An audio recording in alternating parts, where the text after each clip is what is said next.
Missed an episode of your favorite podcast? Choose from over a decade of content in our archives, not just the latest episode. All free at GCNlive.com.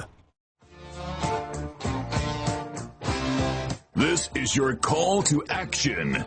Get prepared, America. Economy, survival, energy, disasters. This is USAPrepares.com. Informative radio, educational radio. Interact now by emailing instructor@USAPrepares.com or text at 434-390-7953. Class, please take your seats. Now, your instructor, Vincent Finelli. Everyone all set? Cocked? Locked? List? There we go. Your dial set correctly to USAPrepares.com. Hey, thank you for being in class with us. We broadcast Monday through Friday, 9 a.m. through 11 a.m. Central Time. And Brad is engineering the broadcast in Minnesota at GCN. I'm Vincent Finelli.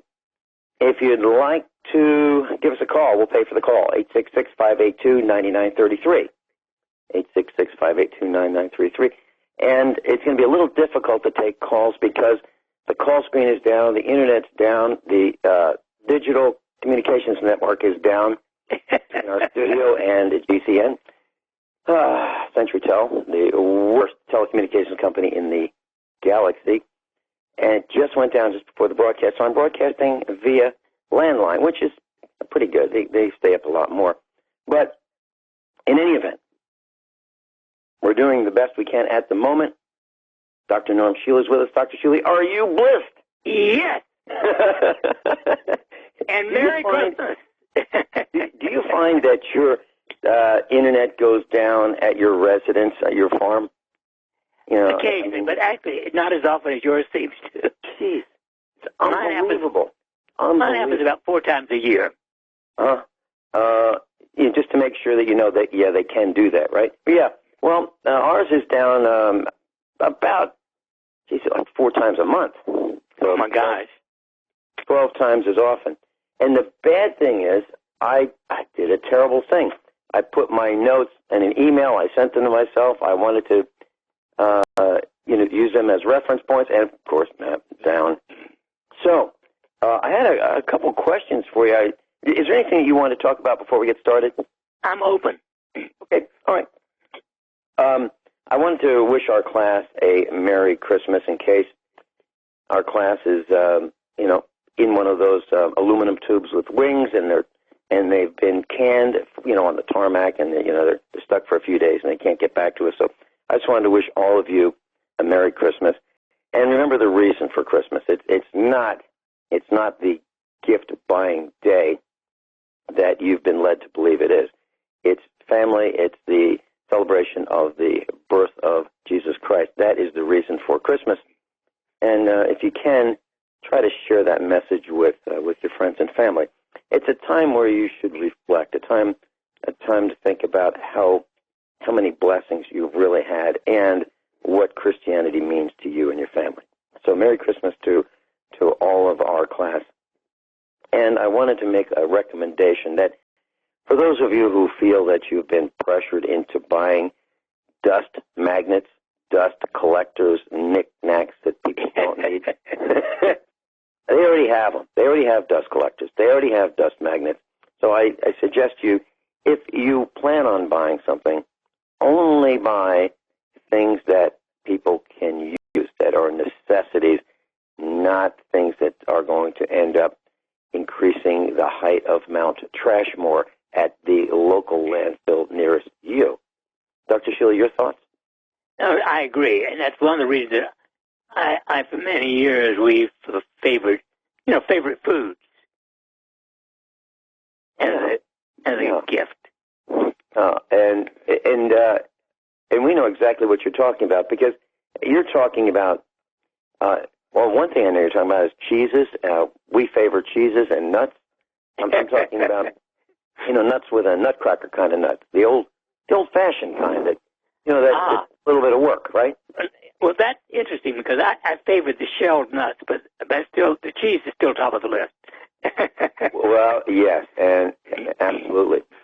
So when I was growing growing up, Dr. Shealy, Christmas was a very special time. So was Easter and Thanksgiving. And it would be, we'd go to my grandparents' house, and we would get a chance to see the family, and there would be the whole family would be around the dining room table, and it was a slow meal, and it was talking, it was family time. It was a very special time.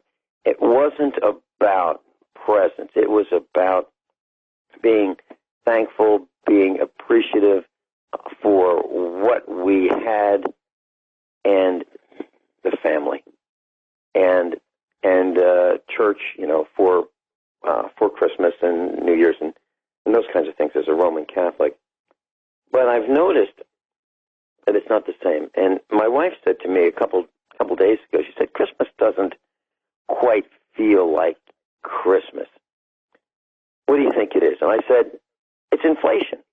I can prove it to you. Because if you look at the stores, if you look on the internet, Christmas trees aren't full and wide at the bottom. They're skinny at the bottom. They're narrow. They're like pointed ice cream cones. They're tiny now. So I know that Christmas has been inflated. So, and the young people don't seem to be concerned about religion as much as we were when we were growing up. What was Christmas like in your household, Dr. Shealy, when you were a young boy? Well, it was always family. My family went to my grandparents almost inevitably on any major holiday like that, and with 4 siblings, my mother and her 2 brothers and a sister, and all their families. So it was a big group.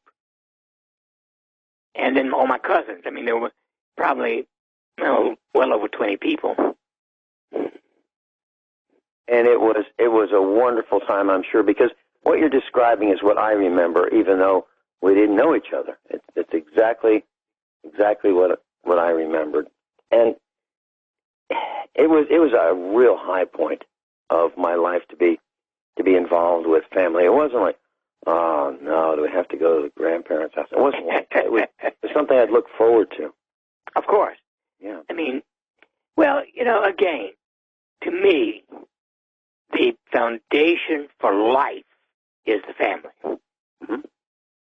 The parents, their parents, and their parents. I mean, I actually remember at a very young age, I couldn't have been much more than 4, visiting with my great-great-grandfather, who was in his late 90s at the time. Mm-hmm. And his daughter, my great-grandmother, of course, lived to be 102. But it was always, family was family. That was home. Right. And I really, really miss those days, and it seems that it's nothing like that anymore. I had a chance to talk to some friends, and they're traveling. And instead of the family all being together, the family's apart. And it's so sad. To me, we're drifting. It's like we're drifting apart, and I don't like it. Well, I think that is for very many reasons. Of course, when I was growing up, all the family, every generation that I knew lived within roughly 30 miles of one another. Right. And today, here I am, and my sister is 800 miles away. Yeah. And one of my children is 750 miles away. So it isn't, we have drifted because of work and other such things, and that happens. Yes, but 50 miles today is, an hour maybe, or maybe a little bit less depending on the speed limits, but, roughly an hour away. And, oh, yeah. And it's not so far as, a couple times a month having Sunday dinner together, right? Exactly. It's not that far. That's the way it was in my entire growing up. In fact, and then, of course, every summer, we had a true family relation. Great aunts and great uncles. Like 80 people came together for a big meal. Was that kind of like a backyard type picnic? Oh, yes. And see, that's what I remember as well, with my aunts and uncles and cousins. And gosh, well, last time I remember one of those was maybe the early 70s. That'd be the last time. Probably the late 60s. That was it. And when the grandparents passed away, it kind of stopped, or really slowed down quickly, very quickly. So it was grandmother and grandfather, probably mostly grandmother, because grandmothers seem to keep the families all together, and it's a whole different world. And one thing I just don't understand is, why do people feel that they have to go somewhere? Why can't they, on a specific day? Why is it that they've got to get in one of those tubes with the wings on a specific day, clog the airways, clog the roads, fight traffic, put themselves in danger, when they could do it 2 weeks before, 2 weeks after, or 3 weeks after, or several times a year? Just decide that, Christmas isn't going to be December 25th every year. Let's have Christmas, in the summer and 4 times a year. Why not do that? Because it's a made-up day anyway. I mean, no one really knows for sure the birth date or birthday of Jesus Christ. Nobody knows. So it's been picked many years ago. But yet we all clog the highways and byways and airways to go see each other on that day. Well, those who do that, or go on vacation on that day, and in California, I lived there for 18 months. I was released from imprisonment in California after 18 months, and and people in California for Christmas and Easter and Thanksgiving would go out to eat. You'd go to a restaurant. I got reservations for a wonderful restaurant, and that's what people would do in California as compared to family. You'd go out to eat. It made no sense to me. I don't like it, and that's why we left California. When I say in prison, I meant, figuratively. It was nice to leave California for me. Well, Dr. Shealy, there's a story about this teenager, 18 years old, and she's left in a vegetative state because she saved money until she had $6,000 so that she could have a breast implant. She suffered cardiac arrest when she was anesthetized and left on an operating table for 15 minutes in a Colorado clinic.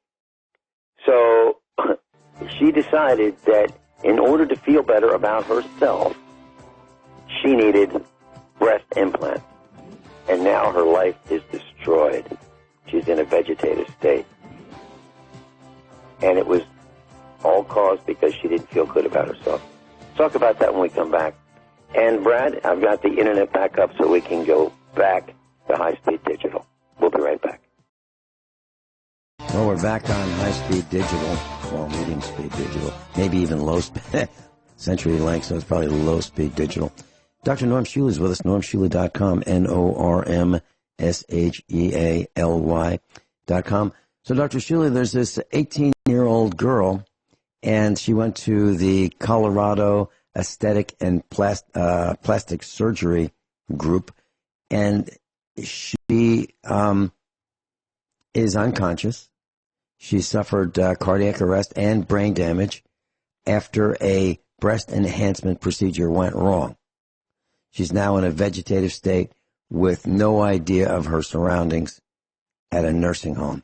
So this was a girl who felt insecure about her body, and she wanted bigger breasts, and she saved $6,000 up to, I don't know how she could do that with most millennials not having any money at all, but she was able to save $6,000, and now she's in a vegetative state, and she's on a breathing apparatus, and I mean, what a mess. Dr. Shealy, what are your thoughts about a person feeling so low about themselves that they have to have breast enhancement? Well, Why? it's a sad state of affairs because there's nothing that you could do surgically, in my opinion, that should improve your attitude about yourself. Your attitude about yourself is your personality, not your physical body. Mm-hmm. And there is no such thing, of course, as a safe surgery. By definition, any time you put to sleep, just be put to sleep carries the risk of death. And so you don't do that over something that is not necessary. And I can think of nothing less necessary than a breast enhancement. Absolutely. I'm in total agreement with you.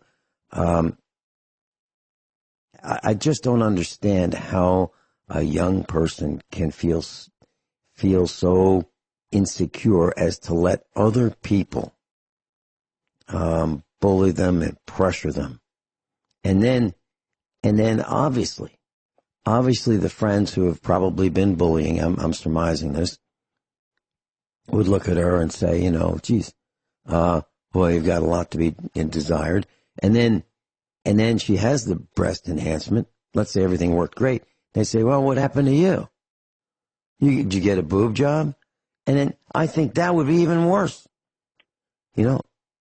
Saying, knowing that she has been artificially modified versus being all natural. I would rather have all natural any day than artificially modified.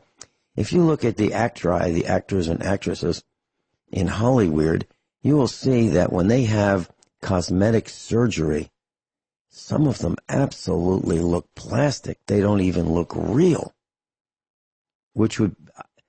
I'd be embarrassed to go out in public after having a face job, a nose job, an ear job, a tummy tuck, whatever it is. I would. I'd be embarrassed.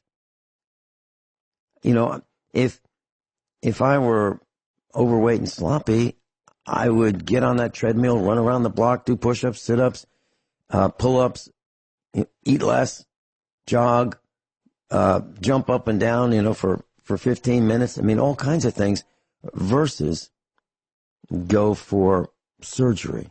So I just thought we should mention this to our class that this actually did happen. Vince, I'm convinced that at this point in my life, I think I'm pretty good. I feel good at all that. But I cannot imagine my having almost any kind of surgery, even when it's necessary, for supposedly improving or saving my life. But especially to walk in elective, that to me is a sign of insanity almost. Well, yeah, and I've used this, I mentioned this phrase, and the person that I said it to got really angry with me, so I should say it again. It seems to me that someone who would have elective surgery, such as a breast enhancement, has more money than brains. And that was the phrase that got me in trouble, more money than brains. But I think that truly is the case.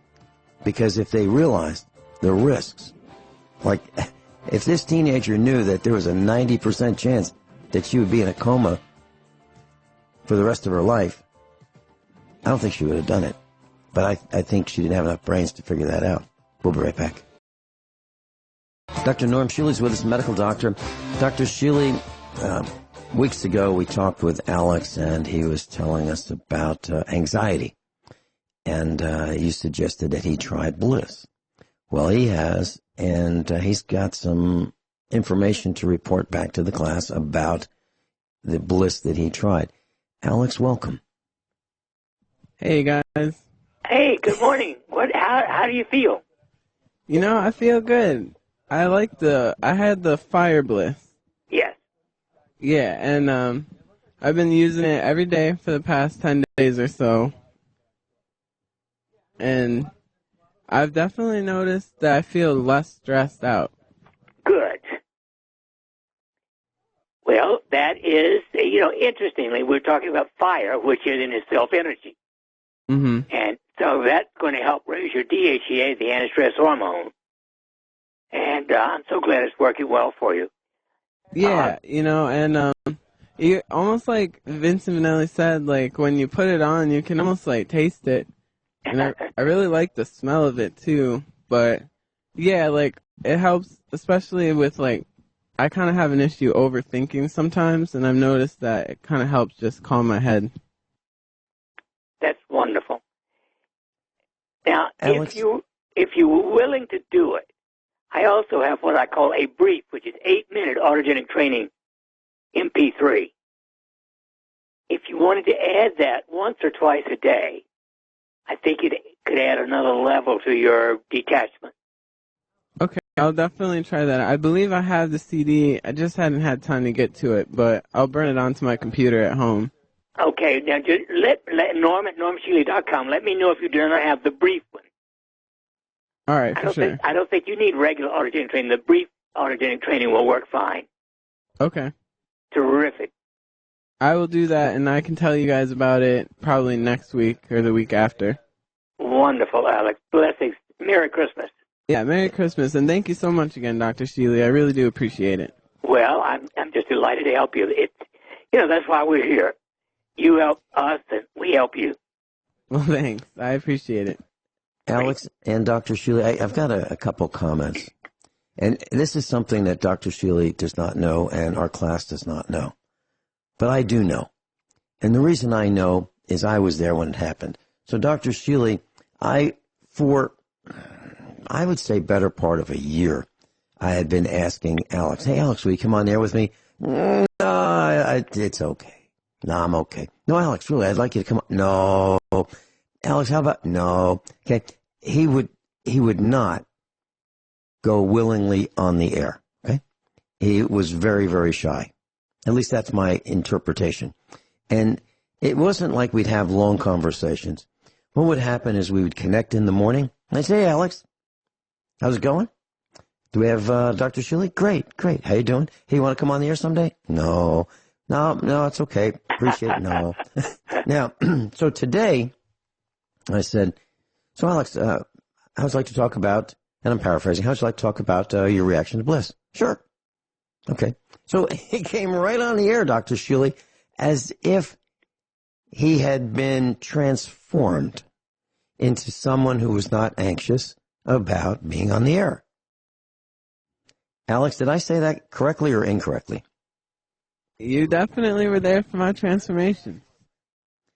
And weren't you, I mean, if you were going to come on the air previous to this experiment with Fire Bliss, wouldn't it have been, wouldn't I have had to drag you on the air?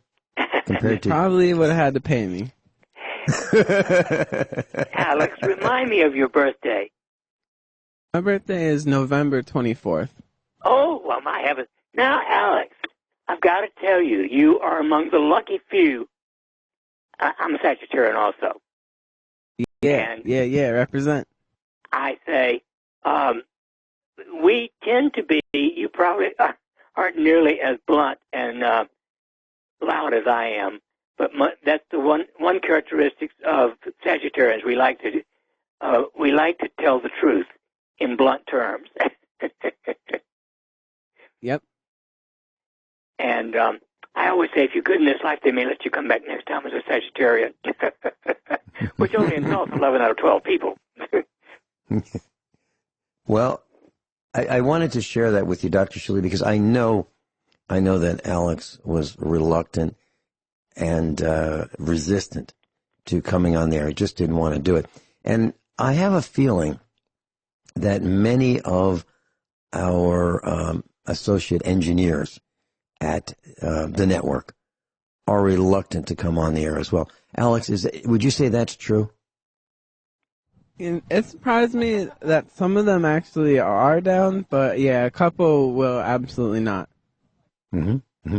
Now, a couple of the guys, Nathan, who's been engineering for us over the years, he's actually in a musical band, and he plays on stage. So I don't think he would have much trouble at all. I think he's not shy. He's not shy at all. I've never met him, only on the phone and on the radio broadcast, but I don't think he's shy at all. And but there are others who I've asked to come on the air and talk about what's it like being an engineer. Is it a pressure cooker? What is it really like to be on the other end where I can't see you guys, but yet we work together, where seconds matter? And I've only gotten one other guy to come on the air with me, just one other guy over the years at the network. So would you, now that you have been blissed, Alex, would you come on with me sometime and talk about what is it like to be an engineer on a radio broadcast? What actually do you do? How do you do it? And is there stress? And do you get manipulated by callers who say one thing and do another just to get on the air? I mean, those kinds of things. I think our class would like to know about that. Would you consider doing that with me someday? I don't mean today or tomorrow or, but in the future. I would love to. It sounds like a lot of fun. Whoa! Did I hear that right? Did you really say I'd love to? Yes. Alex, you have been transformed. Dr. Shealy, that's quite impressive. It really is, because I don't think that would have... Would you have said that 2 months ago, Alex? Not 2 months ago, no. Alex, thank you so much. Remember, I want you to look into the mirror and say, I'm okay. God does not create junk. That's a good memento to take. That is one of my favorites that I've used with patients for many, many years. And it's true, of course. Alex, thanks for being with us. And thanks for sharing. Blessings. And Dr. Shealy, thank you for making that happen. Thank you both. Okay, Alex. Well, I will catch you guys later. Hey, have a good one. Yeah. So, Dr. Shealy, I was thinking, in that line of thinking about this young gal who went under the knife to have a breast augmentation and is in a coma, and it doesn't look like it's going to work out very well because now she has brain damage.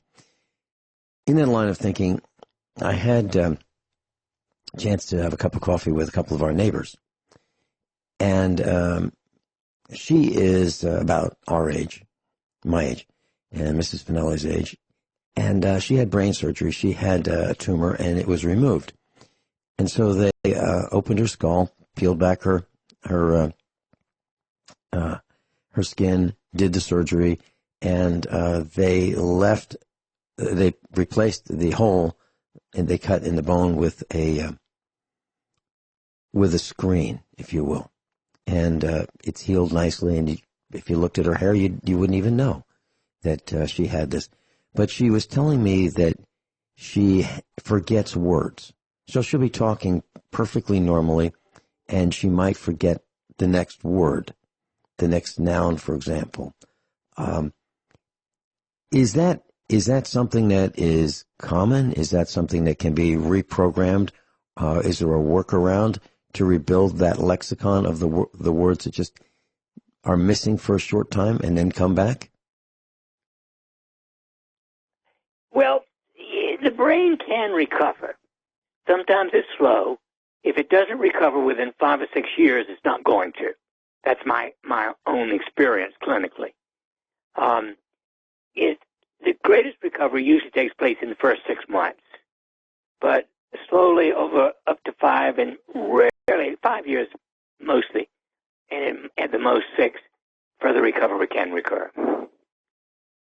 Remember, every cell in your body, including your brain, is replaced. It actually dies and a new one comes on within a maximum of 7 years.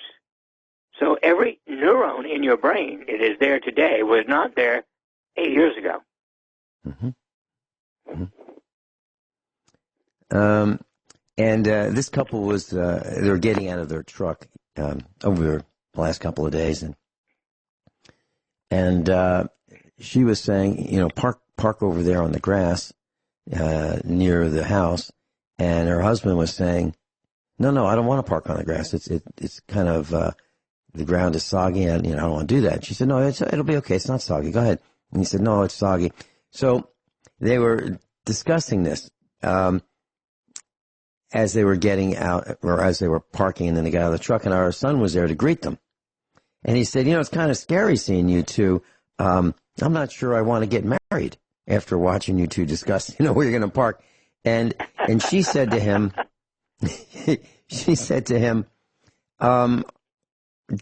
don't get married.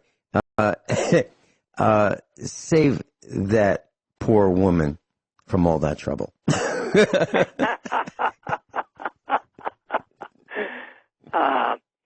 Well, in my opinion, the single most important thing in any person's life is mostly the mother, but your parents.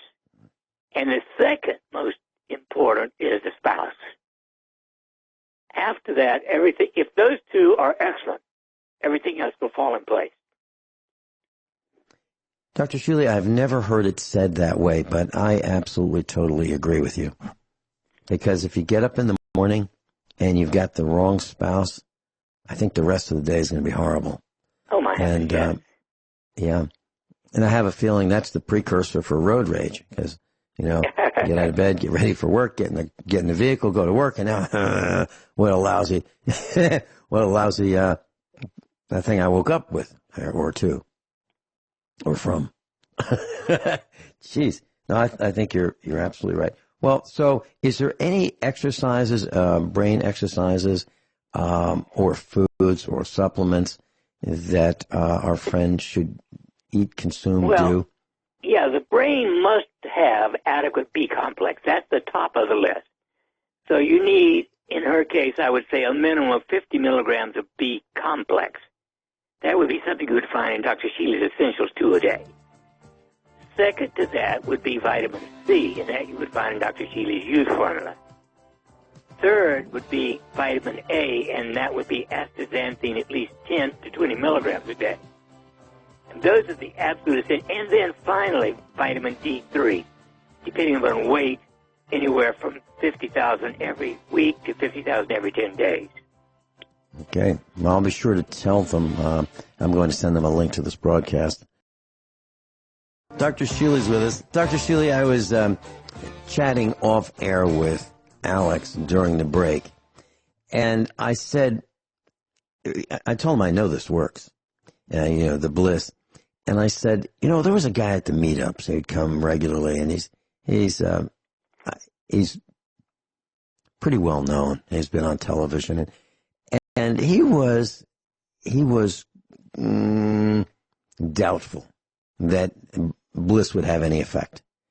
And he mentioned that during the meetup. And I said, okay, all right. So he was at the restaurant. He was in the center of the restaurant. And I said, well, let's just try it right here.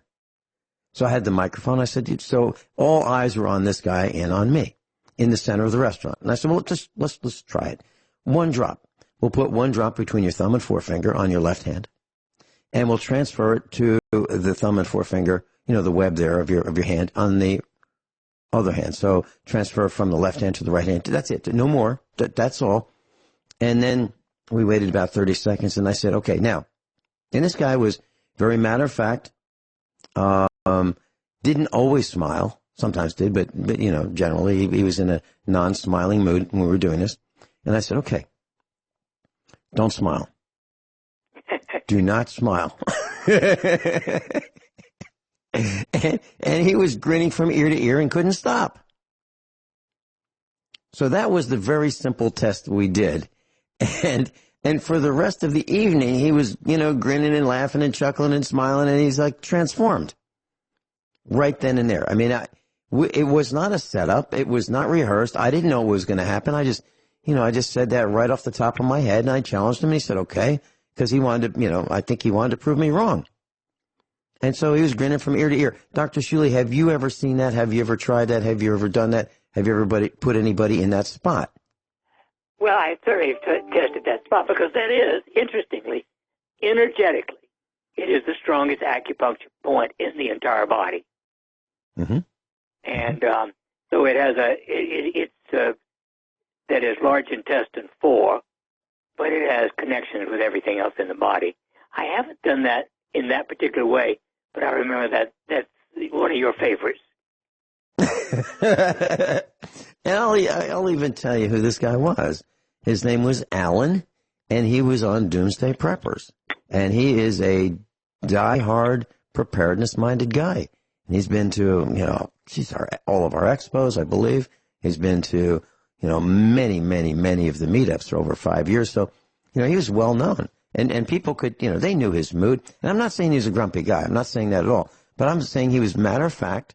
He's an engineer. So,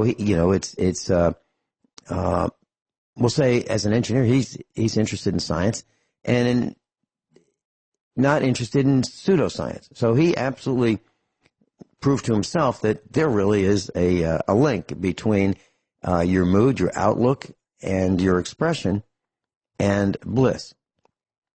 Dr. Shealy, we have had lots and lots of thoughts on, CO2 and the planet and how we're destroying the planet. And it's been blamed on cow flatulence. It's been blamed on, we farmers are destroying the world because we have cows and they eat the grass and the methane that they produce, it's just killing us all.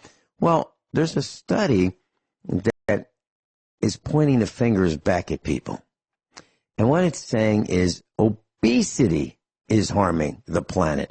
Overweight people generate an extra 700 million tons of carbon dioxide a year. I love it. So do I. Well, I thought you'd enjoy this. And it's really easy to prove. And here it is.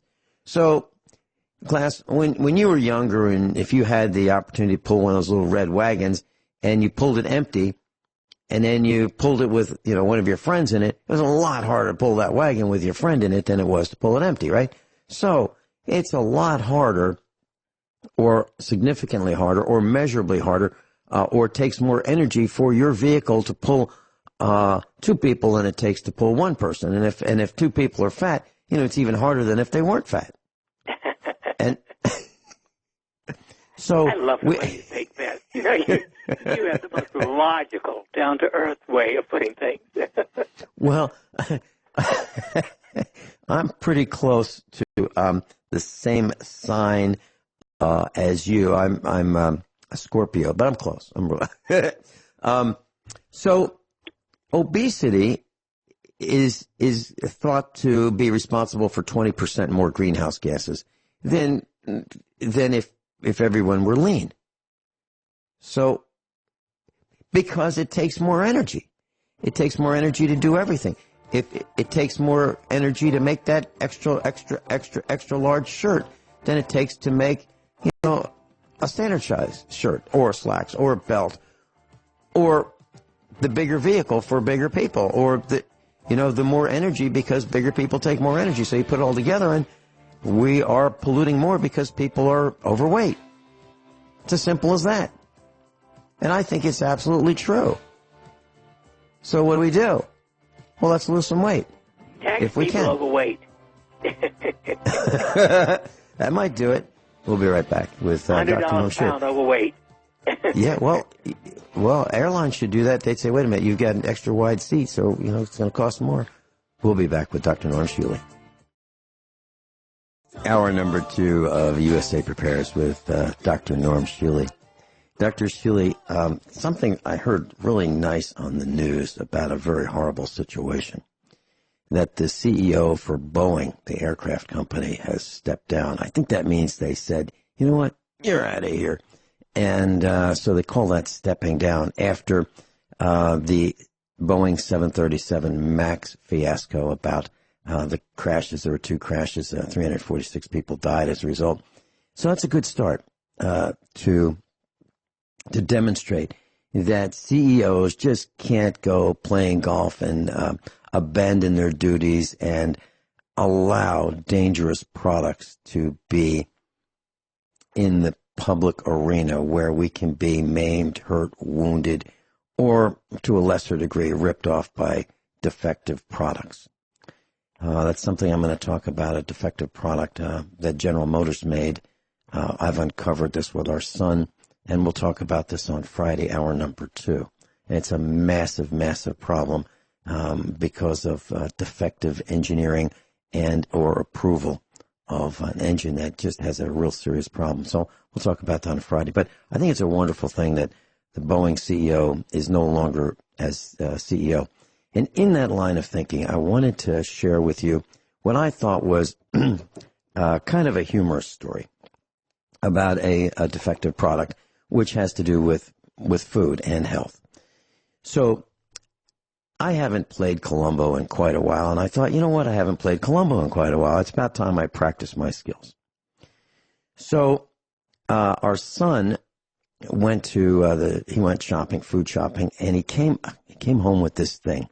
It's a Stouffer's brand classic cheeseburger bake thing. You just put this in the oven, and you bake it, and you take it out. And I don't know why he bought this thing.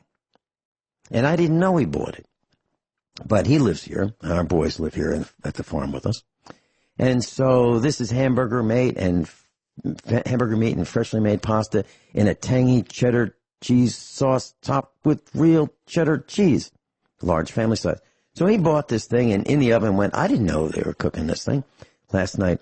And so around the table, I didn't have any. Mrs. Finelli didn't have any. Both boys tried it and they said, I don't think it's very good. I think there's something wrong with this. Tastes terrible. And so they didn't eat it. And then they both went into the bathroom.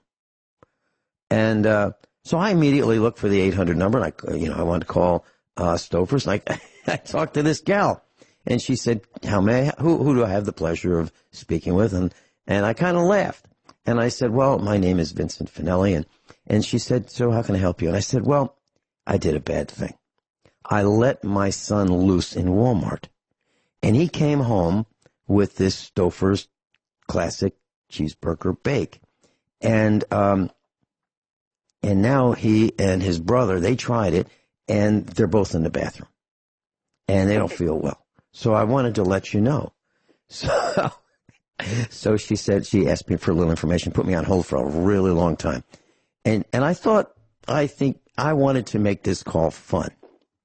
F-U-N. So she came back and she said, Mr. Vincent. And I said, Crystal, hold on. Hold on just a second. Hey, how long are you going to be in the bathroom? There's a line out here. Hey, come on.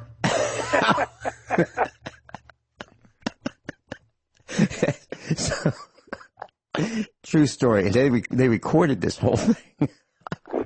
So she had questions, more questions. And I said, I don't know. They're both in the bathroom. Hey, she's so this went on for like 20 minutes, literally. And she was laughing, and I was doing my best not to laugh. So that is the story. And then, she would ask me a question. I go, hey, are you okay in there? So I just wanted to let you know that there's some humor in this. But what I'm trying to say is if you get a defective product, don't stand for it. Absolutely not. Don't stand for it. So call them up. And so she wanted some pictures of, I said, we're not eating this. No, we're absolutely. So now she's all worried. And, she clicked to the new page on the screen. That's where the lawyers have to review all this stuff because she's thinking, oh, no, they're going to sue us and all that. No, we're not going to sue them. I just wanted them to know that they've got a really lousy, in my opinion, product, and they need to do something about that. So I said to her, I'll tell you what, here's what you should do. I know you recorded this call, so it's going to be reviewed by management. So what you do is you invite your CEO, your Stouffer's CEO and all the vice presidents for lunch, and you serve this to them. And you tell them, I'll tell you what, just want to let y'all know that we've locked the bathroom door for 30 minutes. Oh, so she thought that was hysterical. So she's laughing and apologizing at the same time. So anyway, there are some lousy products out there. And who approves this stuff? They took it out of the stove and they put it in the serving tray, if you will. And I looked at that and I said, "It looks awful. I'm not eating that. Are you kidding me?"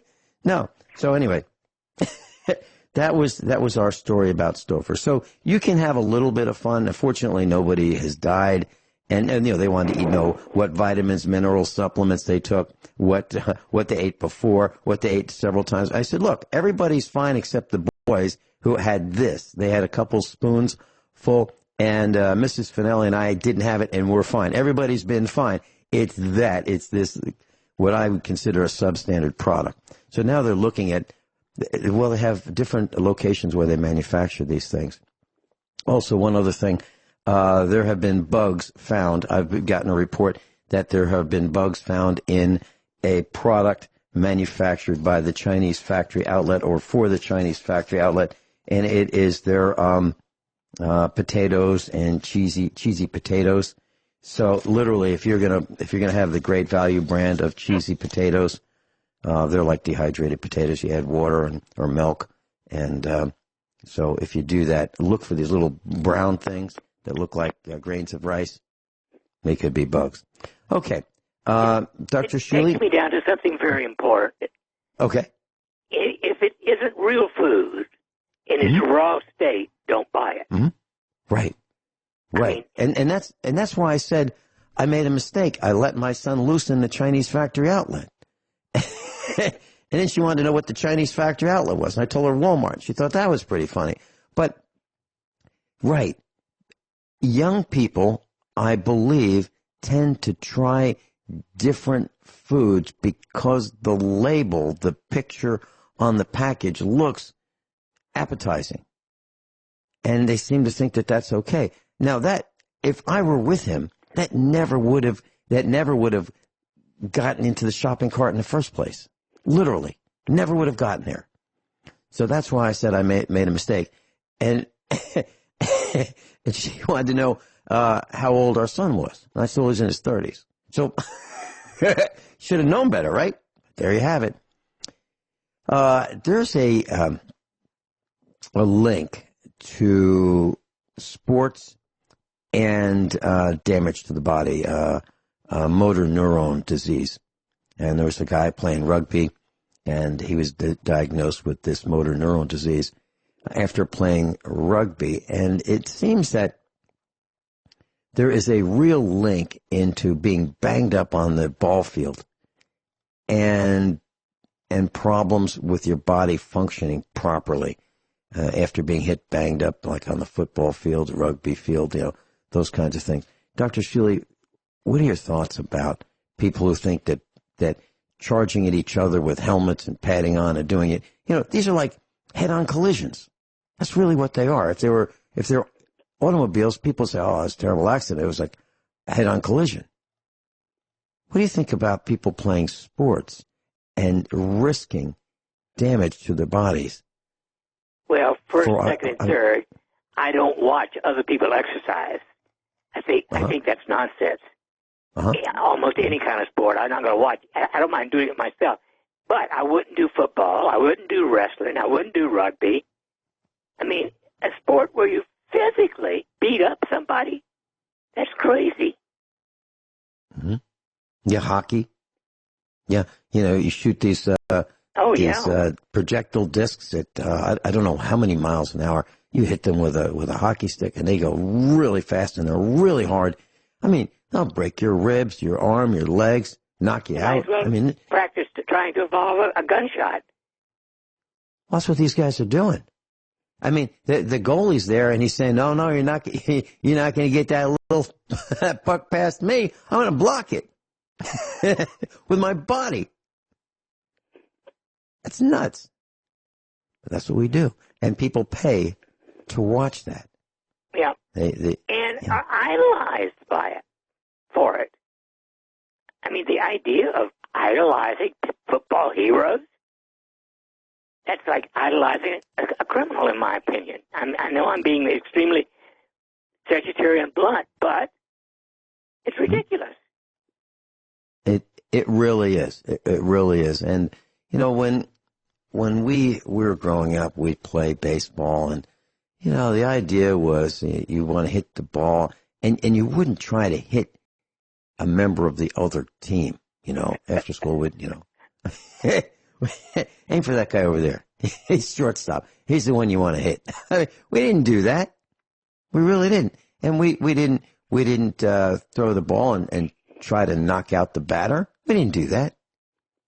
Well, tangential to that line of thinking, on December 22nd, a day ago, there was an accident. Well, I won't call it an accident. I'll call it a pileup.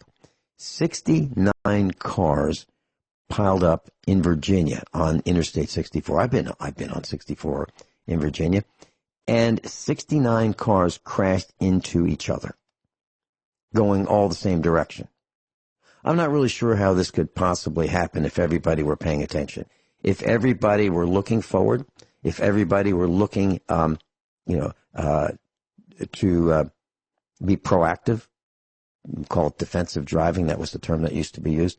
But 69 cars piled up, and they said, "Well, it might have been rain, it might have been ice, it might have been fog, but 69 cars running into each other." I don't know how that could happen if people were paying attention. I can't imagine that. Now, when I say pile up, I mean there were cars going in at the end, in the aftermath of this. I'm looking at the image. There were cars going every which way. Some were going north, south, east, and west after the pileup. Some vehicles were on top of other vehicles. Some vehicles were partially on top. Maybe just the front two wheels were on top of the vehicle in front of them. What I'm saying is, we are trying to move so fast and do so many things simultaneously. Obviously, we cannot do it. And I'm not concerned about my vehicle. I'm not concerned about my driving. I'm concerned about everybody else around me. And class, when you think about traveling for Christmas, please buckle up and please look at the people. I mentioned the 69-car pile-up yesterday in the Commonwealth of Virginia on Interstate 64 is because I believe that we're not paying attention. I believe that we're preoccupied. I believe that we have too many gadgets in our car. I believe that we are surrounded by electromagnetic radiation and all kinds of things that are distracting us and impairing our ability to prepare for what is coming ahead. I mean, I know we don't prepare for life. We don't want to too hard to buy extra food, too hard to grow a garden, too hard to plan. And I think that is part of the reason why we see this 69 car pile up in Virginia. Because how can you have 69 cars pile up? How is that possible? When somebody slams on the brakes in front of you, you slow down really quickly. But you should have enough room between you and them so you don't have to slam on the brakes, so you don't cause a chain reaction. And if everybody's following everybody too closely, this kind of thing happens. Well, what are your thoughts about this as an indicator of how little we pay attention to our surroundings? What are your thoughts, Dr. Shealy? I think you've answered the question already. People are preoccupied with less important than life crap, and therefore they don't think straight. They don't operate straight. I mean, they don't plan in advance. They're jogging along at 65 or more miles an hour, thinking about something other than what's immediately ahead of them. And I bet half of them were texting or listening to a telephone or some crap like that, and too close together to the other car, all that stuff. When I broadcast, Dr. Shealy, I have a set of headphones on. And the reason I have a set of headphones on is so I can hear very clearly what is going on in the broadcast.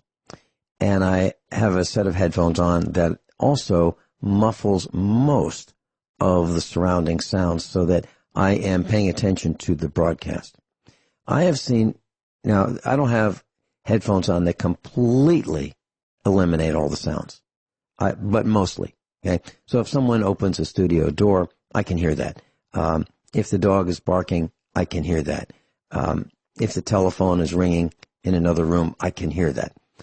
So I'm not oblivious to everything that's going on around me, but I have seen people in automobiles driving with the kind of headphones that I have on to block out most of the sound, which I think is absolutely crazy, because I don't think you can drive and not have the hearing of the sounds of the vehicle, the road, the thumping, the bumping, the whirring, the churning, and, the sound of that motorcycle flying up, behind you, the roar of the trucks. I mean, all the noises mean something.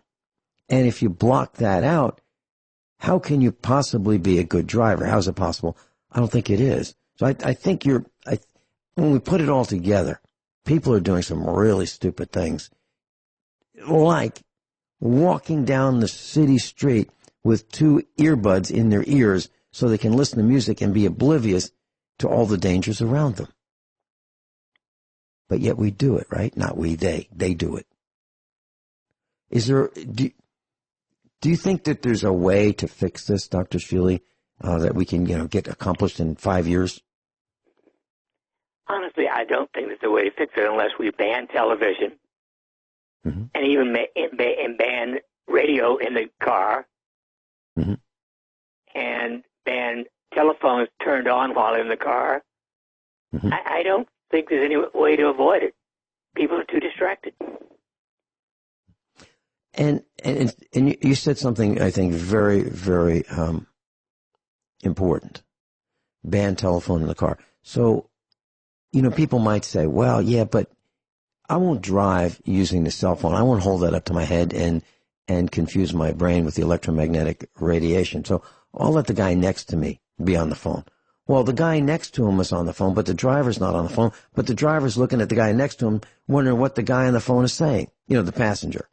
So it's just as distracting as if the driver's holding a phone up to his ear. So what I believe you said was no telephones operating when you're driving or in the car that's moving, period. That's it. And I think that's a really good point. So there's GPS in your phone. Your GPS knows if you're 3 feet ahead or 3 feet behind or you're moving. And they can tell whether you're walking or jogging or running or in a car. So all you guys selling phones, they need to stop working when they're moving. We'll be right back. Dr. Norman Shealy's with us, and the point I guess we're trying to make is we're distracted and we're dumbed down, we're not paying attention, we're looking down at our phones, we're driving motorized missiles that weigh 2, 3, 4, 5, 6, 7, 8,000 pounds on the highways and byways, and we're racing around as if there's something important that we're trying to get to, and we're putting everybody in danger. We don't look under the hood, we don't check the oil, we don't check the tires, we don't know the condition of our vehicles. We allow the computer monitors and sensors to determine the health and ability of our vehicles to carry us there and back, and we're not paying attention. And not only that, around 58% of, according to this article that I've read on the dailymail.co.uk, around 58% of women and 68% of men in the UK are overweight or obese. Dr. Shealy, how does that jive with what? In this country. That's less. Yeah, in this country, it's 70 to 74%. Obese. Obese. And Dr. Shealy, can you define for those who are wondering if they might be obese, what does that mean?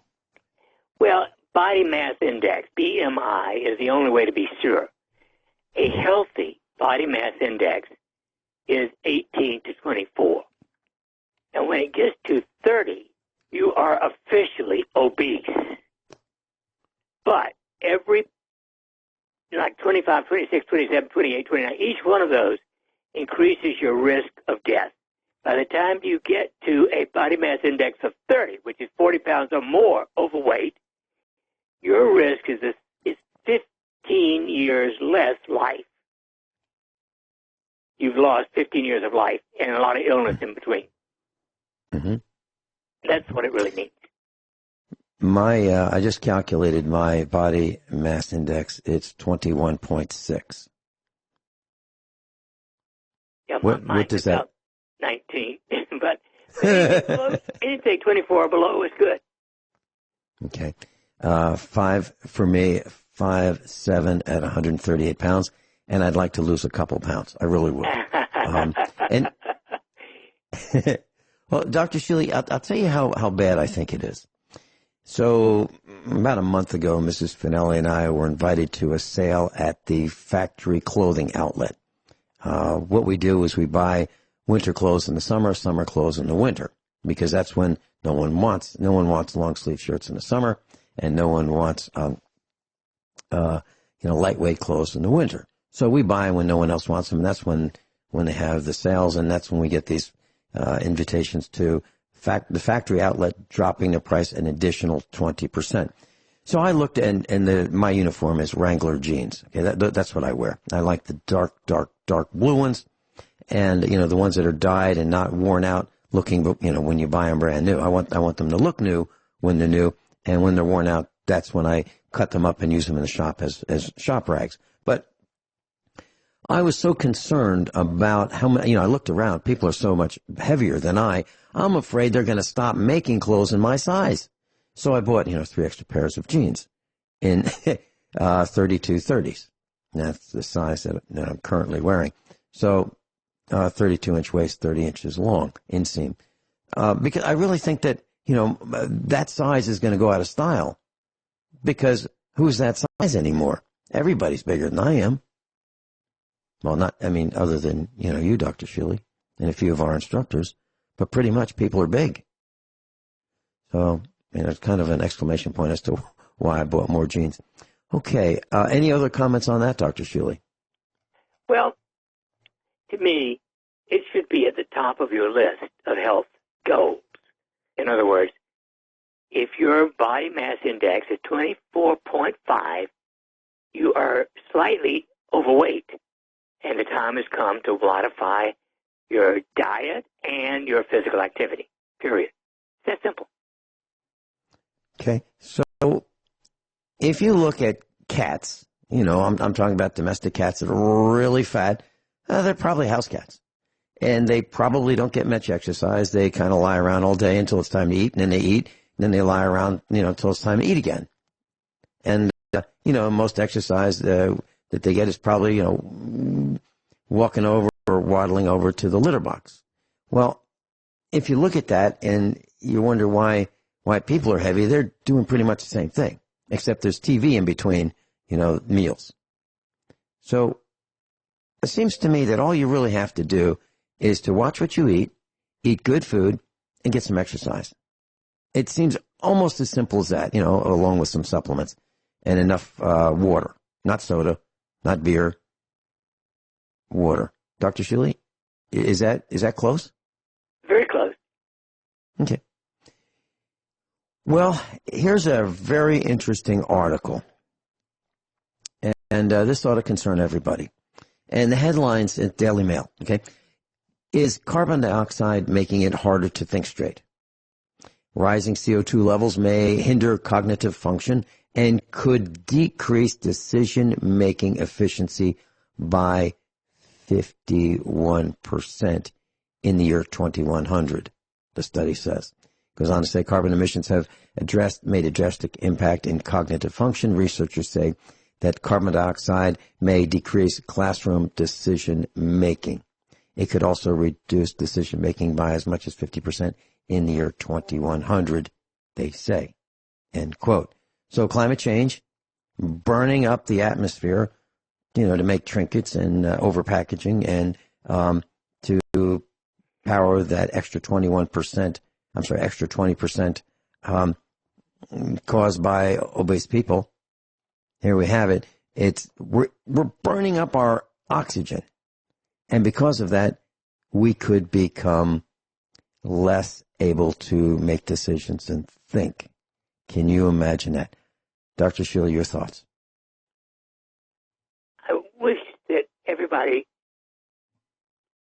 at the top of their list looked at their behavior in every respect. And they made decisions that the most important thing I can do in my life is take care of my body so that, first of all, I'm not a drain on other people. Secondly, so that I don't feel ill and, can't function. And that means no smoking, of course. Remember, over 22% of adults still smoke. No overweight, and that means, well, that's over 70% of people who are well overweight, eating 5 or more servings of real fruits and vegetables every day, and that is like, well, about 2% of Americans, 98% not doing it, getting adequate physical exercise 5 days a week, that's 30 minutes of some kind, only 10% get that, and sleeping 7 or 8 hours every night, and again, only somewhere between 45 and 50% of people get that. This shows you just how bad the health habits of Americans are. 97.3% of Americans are lacking 1 to 5 of absolutely essential health habits. Nothing is more important than your health habits.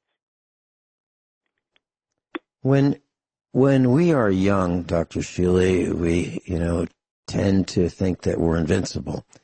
Less likely to wear safety glasses when we're using a grinder or tools that could break and flying objects could, permanently damage our eyesight. We're less likely to wear safety gear. We're less likely to pay attention when we're young. What I'm saying is that we go to jobs that can be risky. We could be miners. We could be using forklifts. We could be farmers. A lot of things that are dangerous. And many jobs are dangerous. And we spend our youth using our health to earn money. And then when we get older, we use our money to buy back our health. And it's way easier to use our health to get money than it is to use money to get health. Your thoughts? You summarized it.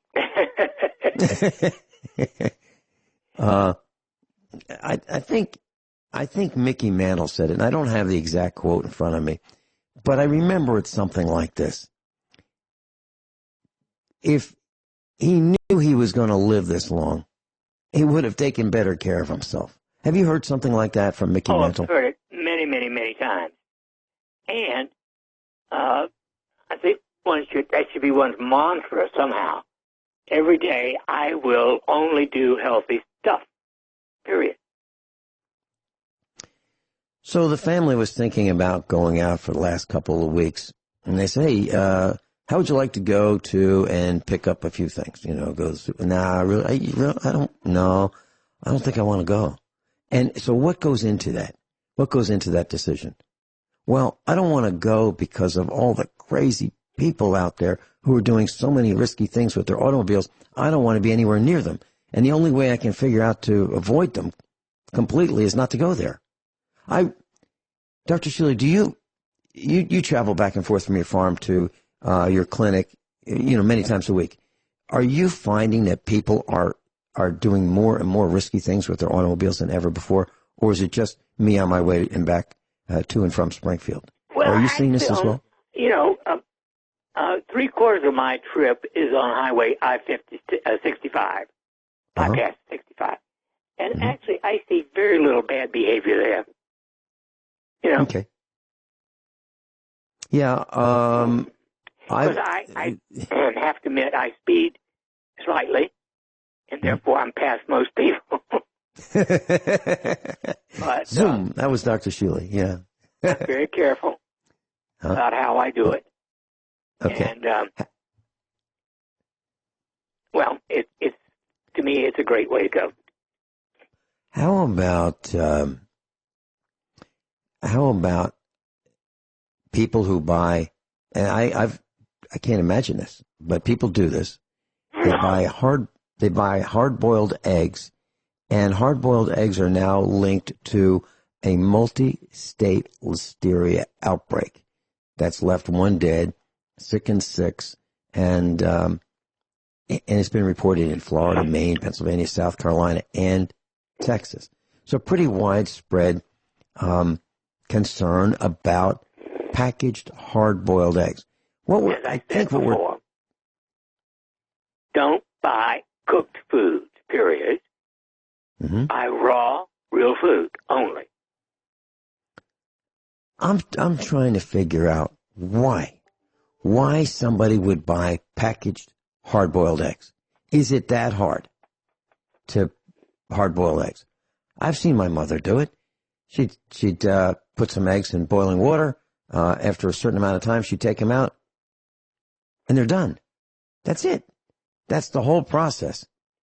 It's not that hard. You don't have a sticky, messy pan to deal with when you're done. You can just, wash it in the sink as you normally would. You can peel the eggs. You can slice the eggs. You can do all kinds of things with those hard-boiled eggs. It's not that hard. But if someone said to me, "Hey, Vin, I got a great idea. Let's sell hard-boiled eggs in a package," I would say, "You've lost your mind. Why would anybody buy them? Seriously, why?"